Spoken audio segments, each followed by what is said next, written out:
Ang balisawsaw ay maraming ibig sabihin sa ating wika. Ngunit ang pinakamadalas na definition nito ay ang madalas na pag-ihi buong araw, hindi lang tuwing gabi. Minsan ang balisawsaw ay tumutukoy naman sa dysuria o ang mahapding pag-ihi. Ang balisawsaw ay madalas na nauugnay sa pagkakaroon ng UTI or urinary tract infection.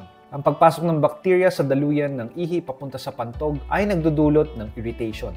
Isa sa mga common reaction ng katawan ay umihi ng umihi. Iba pang dahilan ng pagkakaroon ng balisawsaw ay ang overactive bladder, diabetes mellitus, labis sa pag-inom ng kape, malaking prostate gland, mga gamot pampaihi gaya ng furosemide, kidney at bladder stone, pagbubuntis, at anxiety disorders. Ang balisawsaw ay maaaring senyalis ng mas seryosong sakit.